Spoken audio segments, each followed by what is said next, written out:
Imagine firing the one man who holds the kill switch to your entire fortune. That's exactly what Sutton Vane did. She humiliated a grieving father to save a few pennies. But the next morning, her computer systems locked up, her bank accounts froze, and the janitor walked in as the new chairman of the board. He gave her a choice: save her reputation or save his daughter. What happens next will change how you see power forever. If this story resonates with you, click subscribe and let me know in the comments where you're watching from, because tomorrow, Lucas and I will be giving you another story just as crazy as this one. You don't want to miss it. Now, let us begin. The basement archives of Vane Enterprises smelled of ozone, old paper, and the biting cold of the industrial air conditioning. It was 6 p.m. on Christmas Eve. The rest of the building was vibrating with the bass of the company's annual Winter Gold Gala, but down here, under the fluorescent hum, Lucas Bennett was alone. Lucas, a man in his early 30s with tired eyes and the rugged, handsome face of someone who had forgotten how to smile, adjusted his tie. It was a cheap polyester blend, fraying at the knot. He ran a hand through his hair, staring at the phone screen that had just delivered the bad news. Sophie, his 7-year-old daughter, the only good thing left in a world that had taken his wife 3 years ago. "Hang on, Ladybug," he whispered to the screen, his voice cracking. "Daddy's gonna fix this." He needed an advance. It was against company policy to ask for payroll advances during a fiscal freeze, but this was life or death.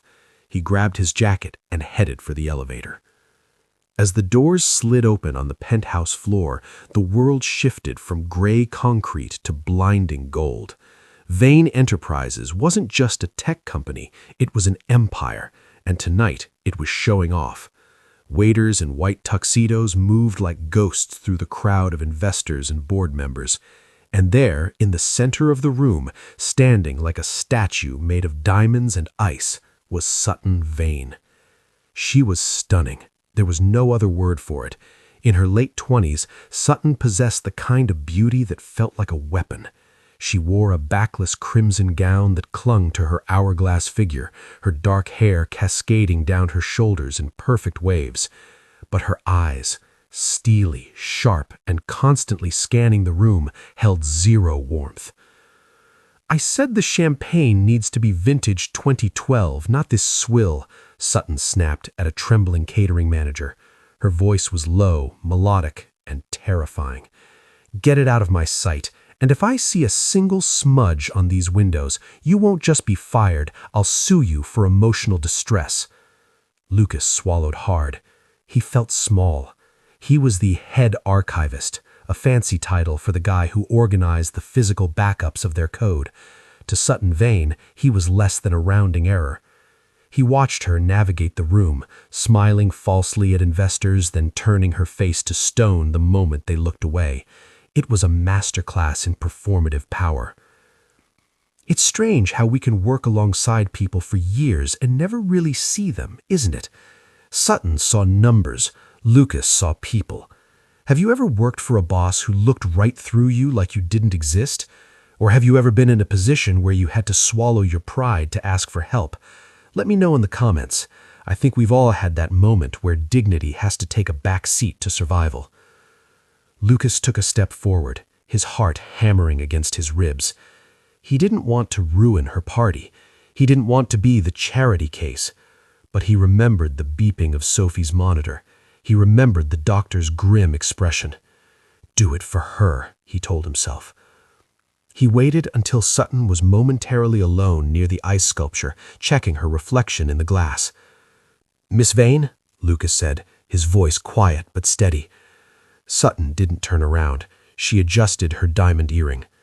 "I'm not approving any more budget for the appetizers, so save your breath." "It's not about the appetizers," Lucas said, stepping closer. "It's Lucas, from Archives. I need an emergency." Sutton finally turned. Her gaze swept over him, from his scuffed shoes to his frayed tie, and she let out a sigh that sounded like she was deflated a tire. "It is Christmas Eve, Lucas from Archives," she said, checking her watch. "If the servers aren't burning down, you are wasting my time." "It's my daughter," Lucas said, the desperation leaking into his tone. "She's in the ICU. The insurance, there's a gap. I just need a salary advance, just 2 months. I'll work double shifts. I'll do anything." The music seemed to stop for Lucas, though the party raged on. He held his breath, waiting for a shred of humanity. Sutton stared at him. For a second, just a split second, something flickered in her eyes. But then she looked past him, spotting a major investor entering the room. The mask slammed back into place. "This is a business, not a charity ward," she said coldly, "and you're blocking the view." Lucas didn't move. He couldn't. The desperation in his chest had turned into a physical weight, anchoring his feet to the plush carpet. "Miss Vane," he said, his voice hardening slightly, "I'm not asking for a handout. I'm asking for my own money. Just early. If I don't transfer $5,000 to the hospital by midnight, they're going to stop the treatment.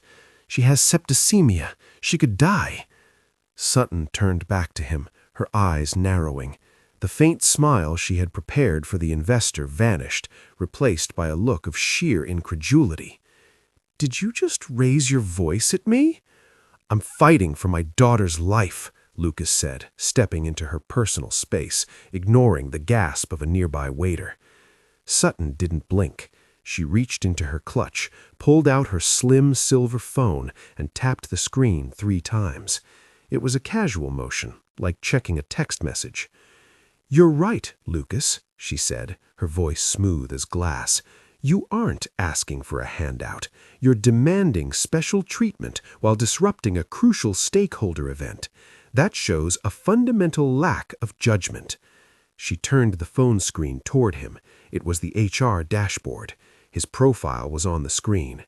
"I don't employ people with bad judgment," she said. Her thumb hovered over the red button. "And I certainly don't tolerate harassment." "Wait," Lucas choked out, his hands trembling. "If you fire me, the insurance, it cuts off immediately. It's the end of the month. Please, don't do this." Sutton tapped the screen. "Employee terminated. Access revoked." The finality of it was deafening. "Security," Sutton called out, not even looking at Lucas anymore. 2 burly men in black suits materialized from the edges of the room. "Escort Mr. Bennett out. He's trespassing." "You can't do this," Lucas shouted as the guards grabbed his arms. The music stopped. The room fell silent. Hundreds of wealthy eyes turned to watch the scene. "She's 7 years old. She's innocent. You're killing her." "Get him out," Sutton hissed, fixing her earring. "He's ruining the vibe." They dragged him toward the freight elevator. Lucas fought, but he was exhausted, underfed, and running on pure adrenaline that was quickly fading into shock. They shoved him into the metal box, and the doors slid shut, cutting off the view of the golden room and the woman in the red dress who had just signed his daughter's death warrant. As the elevator plummeted down 40 floors, Lucas's phone buzzed in his pocket. He pulled it out with shaking hands. It was Dr. Evans from the ICU. "Lucas?" The doctor's voice was urgent. "We need to intubate. Her vitals are crashing. Did you get the authorization from your insurance provider? We need to know if we can proceed with the dialysis immediately after." Lucas slumped against the cold metal wall of the elevator. The signal was spotty as they descended. Lucas's voice broke. He looked at the no service icon blinking as they hit the basement level. Do whatever you have to do. Save her." "Lucas, without the insurance override, this is going to cost—" The call dropped. The elevator doors opened. The security guards pushed him out into the snowy alley behind the building. The cold air hit him like a slap. He was unemployed, uninsured, and his daughter was dying alone in a hospital room across town. Lucas Bennett fell to his knees in the slush, gripping his phone so hard the screen cracked under his thumb. A scream tore from his throat, a sound of pure primal agony that echoed off the brick walls of the empire that had just discarded him. But as the scream faded, leaving only the sound of the wind, something shifted in Lucas's eyes. The grief didn't leave, but the fear did. It was replaced by something much colder, something ancient. He wasn't just an archivist, and Sutton Vane had just made the biggest mistake of her life.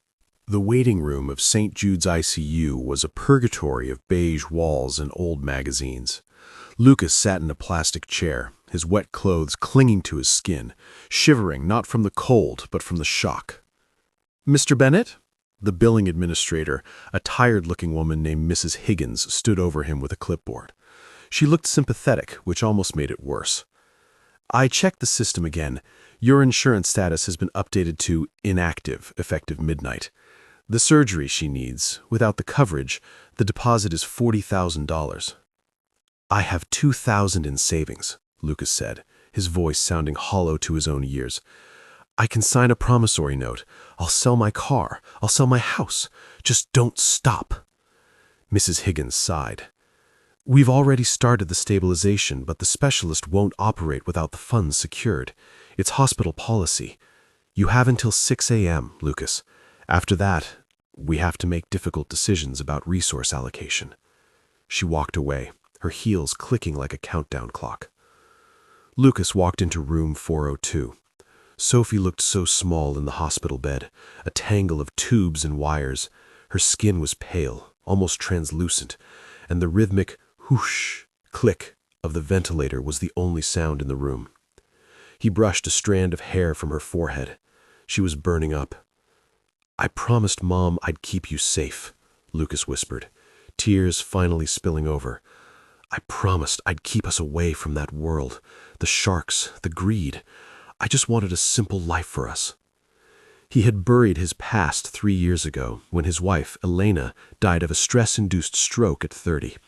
She had worked herself to death for a tech firm that replaced her in a week. Lucas, a prodigy coder who had built the foundational architecture for half the city's financial systems, had walked away. He took a job in the archives of Vane Enterprises, a mindless, low-stress job so he could be a present father. He chose to be a nobody so he could be a dad. But being a nobody had just cost Sophie her safety. Lucas stood up. The sadness in his eyes evaporated, replaced by a cold, sharp clarity. He reached into his wallet and pulled out a faded business card he hadn't looked at in years. It simply read, "Elias Thorne, Corporate Law." He dialed the number. It rang once. "Lucas?" A gravelly voice answered, shocked. "I haven't heard from you since the funeral. Is everything okay?" "No," Lucas said. His voice was different now, deeper, authoritative. The stutter of the grieving father was gone. "I need you to liquidate the blind trust. Everything. The patents, the crypto reserves, the offshore holding of the Ghost Protocol algorithm." "Lucas, that's your retirement. That's Sophie's future. You swore you'd never touch the architect assets." "Sophie has no future if I don't do this. And Elias, who is the majority leverage holder for the Vane Enterprises server lease renewal?" There was a pause on the line. The sound of typing. "Technically, the trust is. Vane Enterprises runs on your legacy code, Lucas. Their license expires on January 1st. If they don't renew with the patent holder, their entire banking interface collapses." Lucas looked at his daughter one last time. He kissed her forehead. "They aren't going to renew," Lucas said, his eyes dark, "because the patent holder is coming to buy the company." "Lucas, what are you doing?" "I'm done being invisible, Elias. Prepare the paperwork for a hostile takeover. I want 51% of the voting shares. Use the emergency reserves. I want it done by sunrise. That will bankrupt you personally if the stock tanks." "I don't care about the money," Lucas said as he watched the snow fall outside the hospital window. "I'm going to destroy her." He hung up. He walked into the hospital bathroom. He looked at the mirror, at the scruffy beard, the tired eyes. He turned on the hot water. He picked up a razor. It was time for the janitor to die. The architect was back. Christmas morning broke over the city, not with warmth, but with a gray steel sleet that battered the floor-to-ceiling windows of Vane Enterprises' executive boardroom. Inside, the mood was colder than the storm outside. Sutton Vane paced the length of the mahogany table, her heels clicking like gunshots in the silence. She wasn't wearing the red dress anymore. She was in a sharp white power suit, but her eyes were bloodshot. She hadn't slept. "Explain this to me again," she snapped, throwing a file onto the table. "It is Christmas Day. I should be in Aspen. Why are we here?" The CFO, a balding man named Marcus, who usually looked smug, was sweating. "It's the server architecture, Sutton. The Ghost Protocol license. It expired at midnight."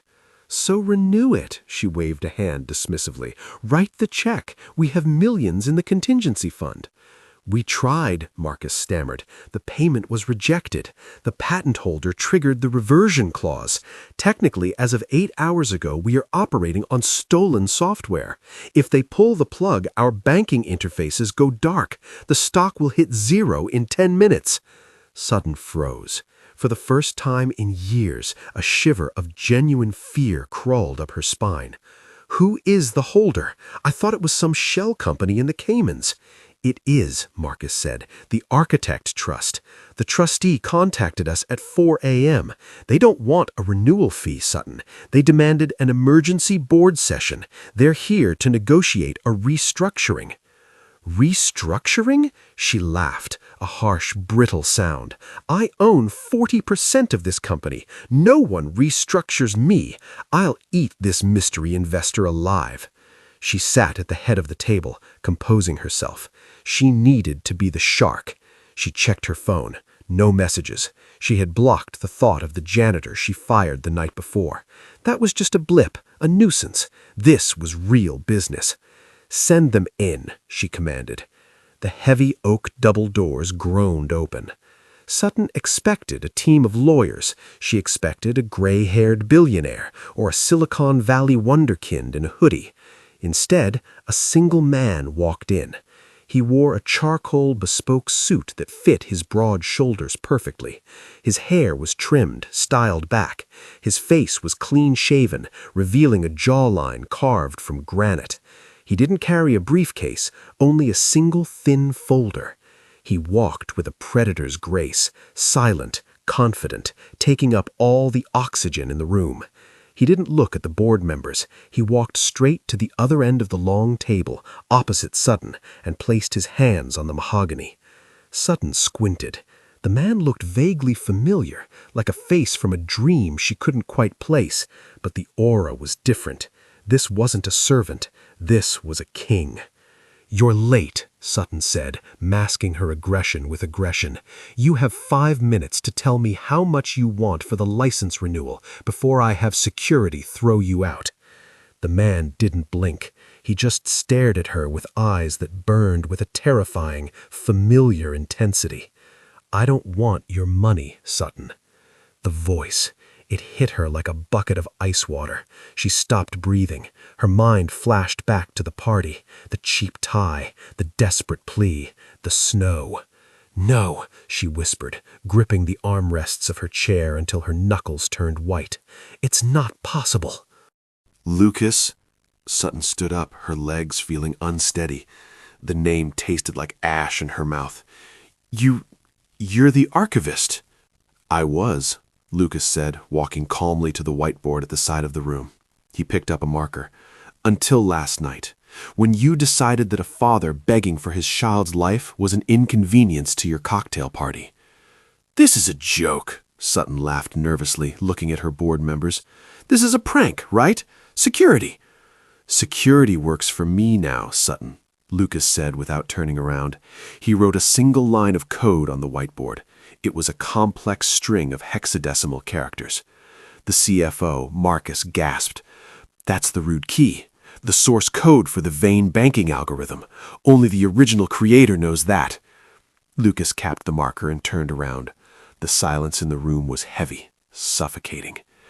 10 years ago, I wrote the Ghost Protocol as a safety net for unstable markets, Lucas said, his voice low.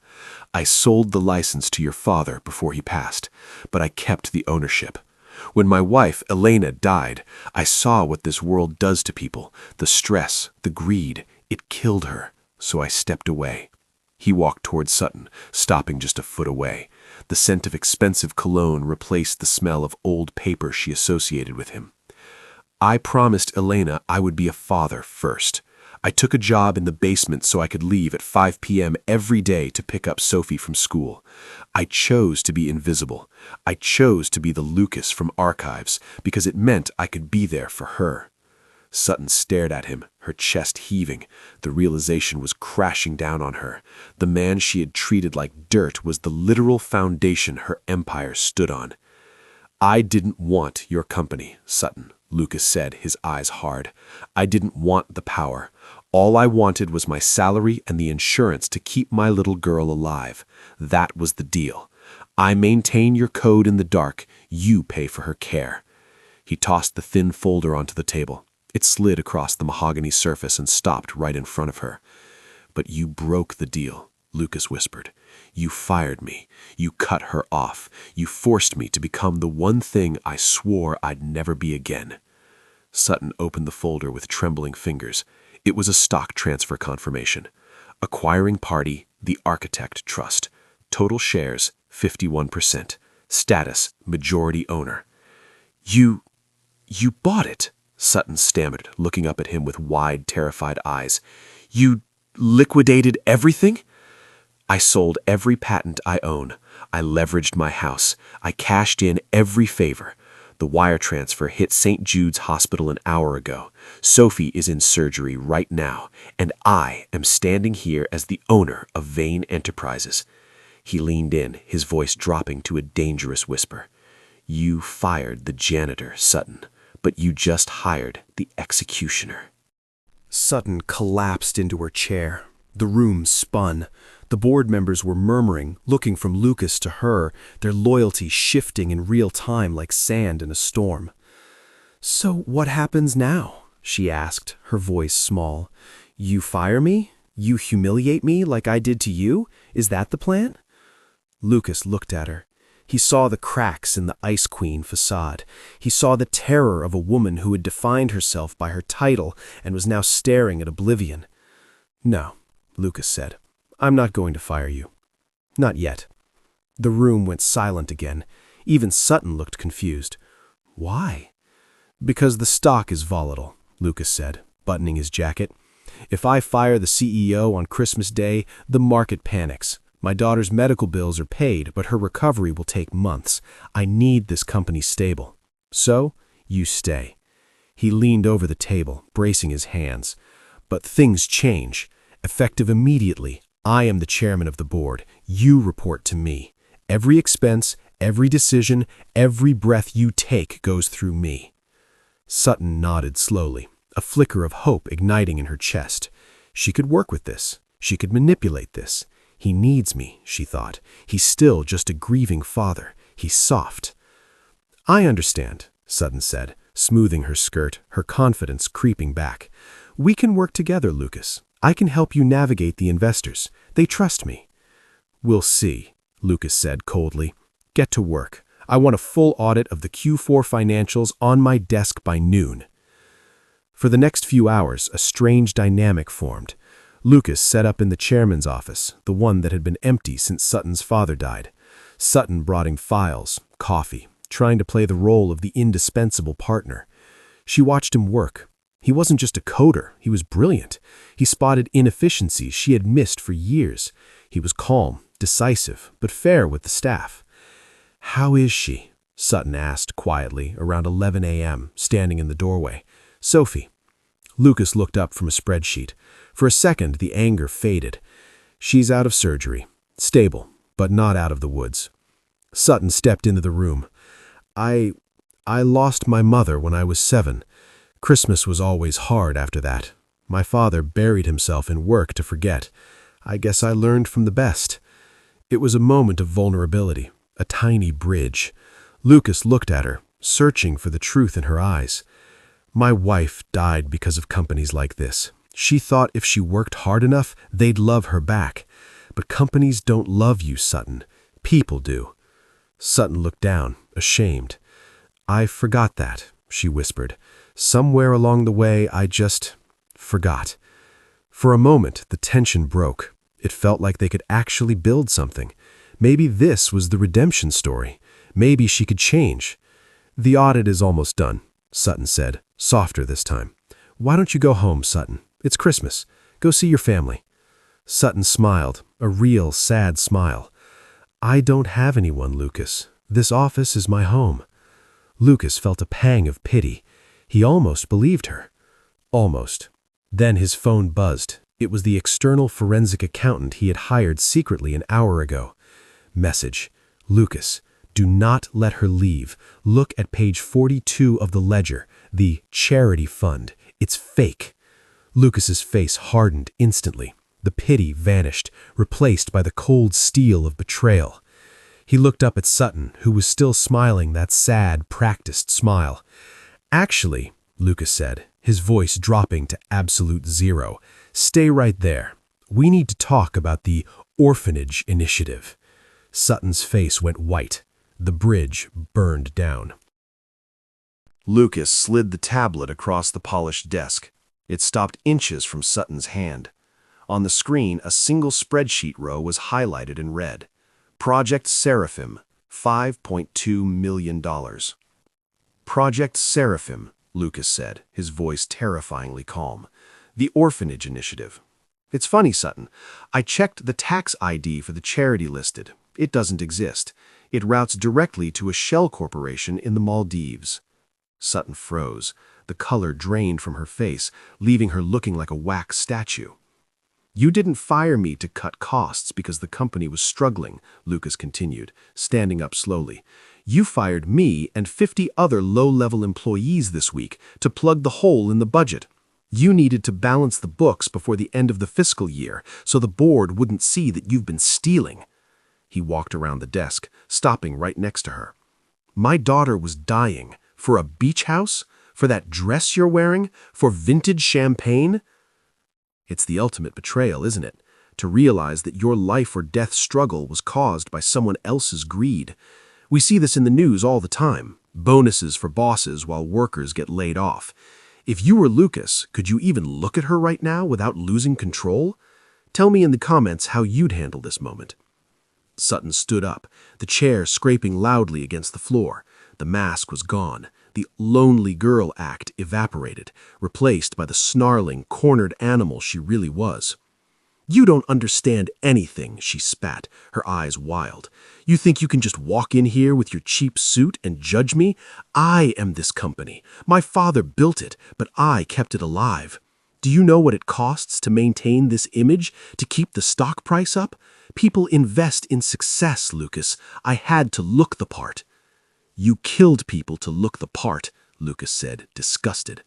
I did what was necessary, Sutton screamed, slamming her hand on the desk. And you're a nobody, a janitor who got lucky with some old code.